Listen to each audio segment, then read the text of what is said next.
Hello, welcome, and thanks for joining us on this edition of News 2. I'm Sandra Gramansing.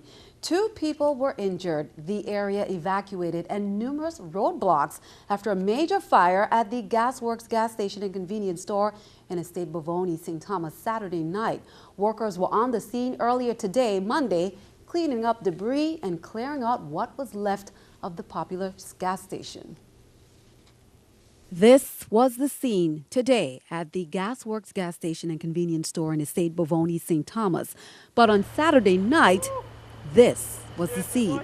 Explosion that everyone in Bovoni heard, and from there it just caused a fire. Diego Lima is a family member of the Lima family who owns and operates the Gasworks gas station. He's also a firefighter who was involved in the efforts to get the fire under control.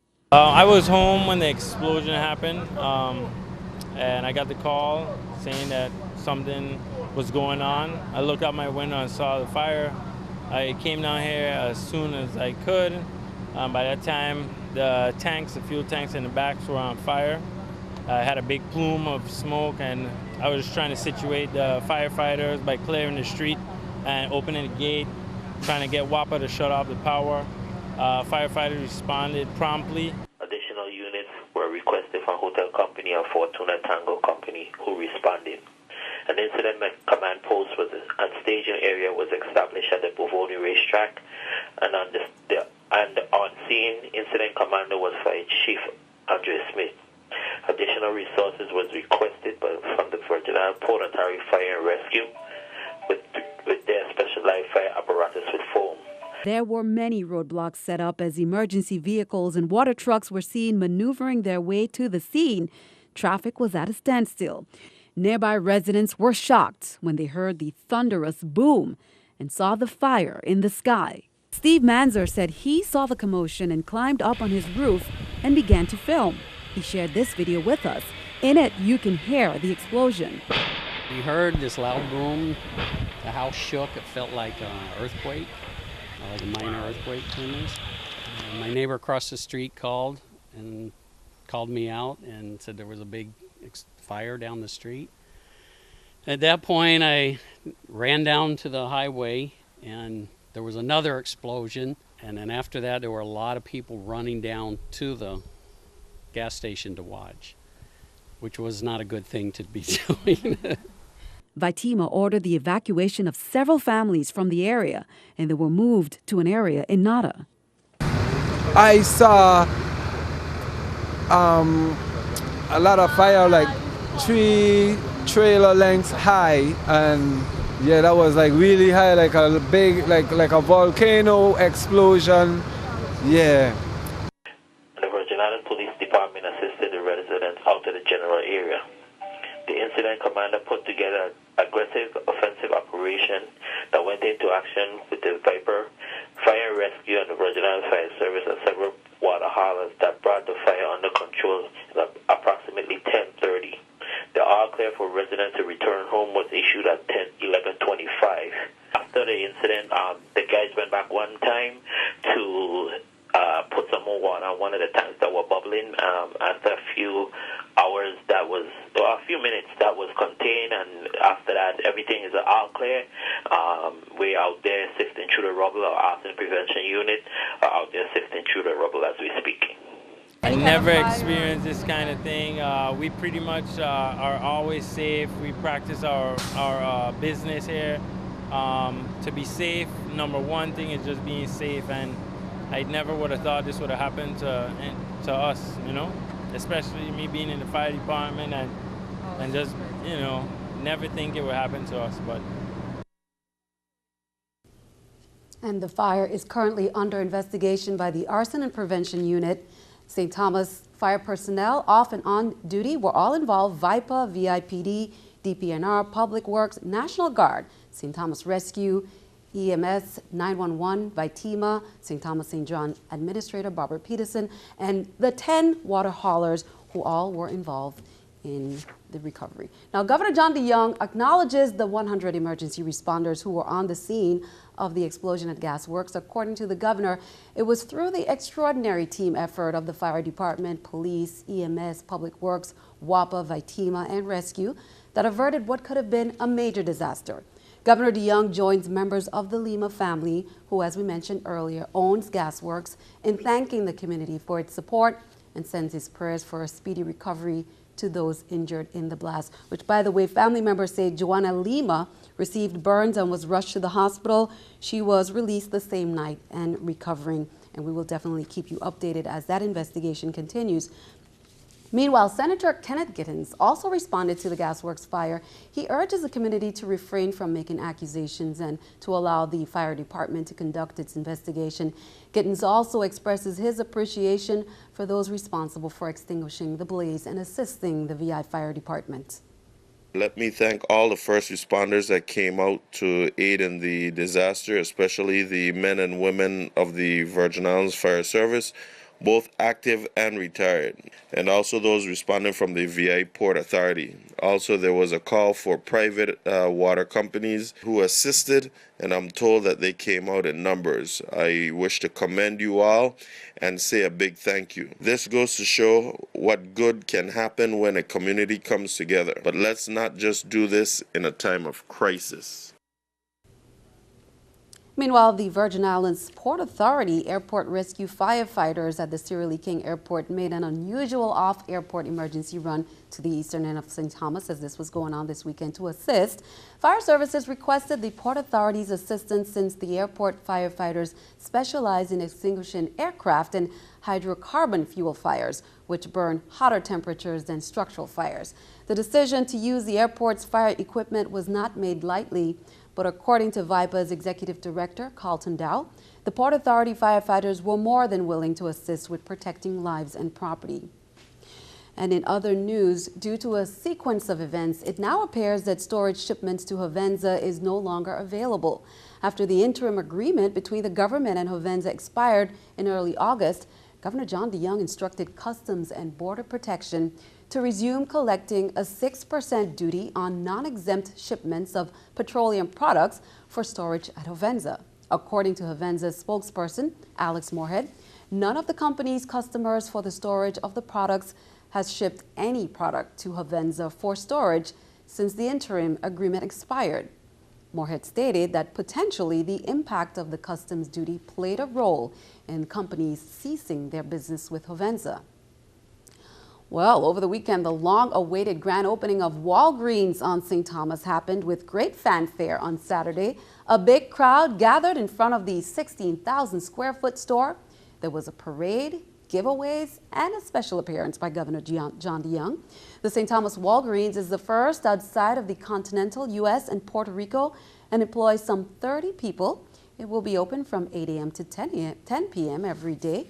Pharmacy hours are from 9 a.m. to 9 p.m. on weekdays and 10 a.m. to 6 p.m. on weekends. Criminal Investigation Bureau detectives on St. Thomas arrested a man who was wanted on criminal charges in DeKalb County, Georgia. 37-year-old Brock Jr.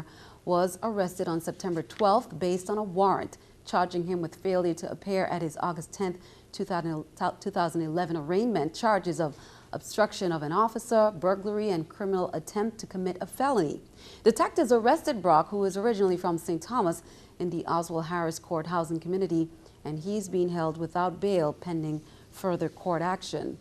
Meanwhile, the Criminal Investigation Bureau on St. Thomas arrested 26-year-old Jose Almonte Pena and charged him with third-degree assault after he was identified as the person who hit a victim in his head with a rock on September 11th in Estate Smith Bay. The victim was treated at the scene by emergency medical technicians, and Pena was arrested the next day.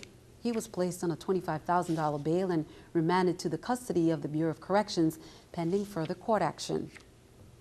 Well, at least 13 people are dead and several others injured after a shooting this morning at the Washington Navy Yard. Police say one shooter was killed, but they are still looking for two other possible shooters. Danielle Nottingham reports from Washington. Helicopters evacuated victims from rooftops after shots rang out at the Washington Navy Yard this morning. It was like pow, pow, pow. And then in a few seconds it stopped, and then it pow, pow, pow, pow. More than a dozen people were shot, including one police officer. Navy Commander Tim Gyrus says he was standing next to one of the victims. It could have easily been me, the guy who got hit, as opposed to the guy standing next to me. The attack happened at the Naval Sea Systems Command headquarters, where about 3,000 people work. A whole bunch of us said, let's go, now, emergency exits, go. And we got out of there pretty fast. Police say one shooter was killed. He is identified as 34-year-old Aaron Alexis from Fort Worth, Texas. Officers are still searching for a second possible shooter. We don't know what the motive is at this stage. The Navy Yard is about 3.5 miles from the White House. The shooting led to heightened security across D.C. President Obama called the attack a cowardly act and spoke about the victims. They're patriots, and they know the dangers of serving abroad, but today they face the unimaginable violence that they wouldn't have expected here at home. The president promised a full investigation. Danielle Nottingham, CBS News, Washington. And keeping our eye on the economy, Lawrence Summers has withdrawn his name from consideration to be chairman of the Federal Reserve. Summers was considered the front runner to succeed Ben Bernanke. His withdrawal followed growing resistance from critics, including some Democratic senators who would need to back his nomination. His withdrawal could open the door for the Fed's vice chair, Janet Yellen. If chosen, she would be the first woman to lead the Feds. Many investors believe Summers would have quickly cut back the Federal Reserve's bond buying program that helped push down interest rates. This is the New York Stock Exchange with Scotiabank Stock Market Watch. The Dow up 118, NASDAQ down 4, S&P up 9. Coming up on News 2, much more. We have some updates from the VI election. We'll be right back.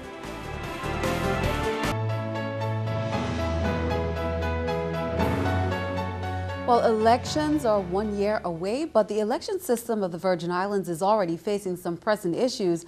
Among them, the board's audit response and possible resistance to the new voting machines. News 2's April Knight has details.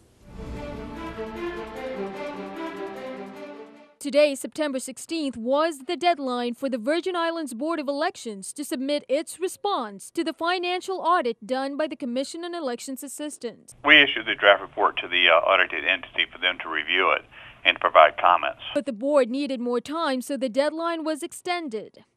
End of the month, the 30th. The board now has an additional 2 weeks to submit a response. But if they still don't make the new deadline, if they don't respond to the draft report, we can issue the report in final without the benefit of their comments. But we would like for them to respond to the draft report. Theories abound as to what the audit report contains, but for now they will remain theories. Yeah, right, it's a draft report and we will not discuss what's in the report. Meanwhile, the DS200, the model for the new voting machines, might also present concerns because of how they work. These tabulate paper ballots. We have the ballots over there. You put them into these machines, they read it, and they tell you what votes are counted upon them. And for voters who have gotten used to the electronic method, this might be a problem. A lot of people who are going to resist voting and paper ballots, as they keep saying, I don't want to go back. I don't want to go back. But the election system says the DS200s are necessary. These machines are the ones that are certified, EAC suggested, because they want to have a auditable trail. And in order to do that, you have to have paper. If things go as scheduled, the audit report should be made available to the public by early October. As for whether the voting public will warm up to the new voting machines, it remains to be seen. April Knight for News 2. Well, according to the Election Assistance Commission, as soon as the audit report is finalized, it will be available on their website. That's at www.eac.gov. Meanwhile, the 2014 election, as we mentioned, is less than a year away, and an election calendar for 2014 has still not been set. Election officials say they've submitted recommendations for the changes to the Senate, but a hearing has yet to be called. News 2's Erica Parsons has that story.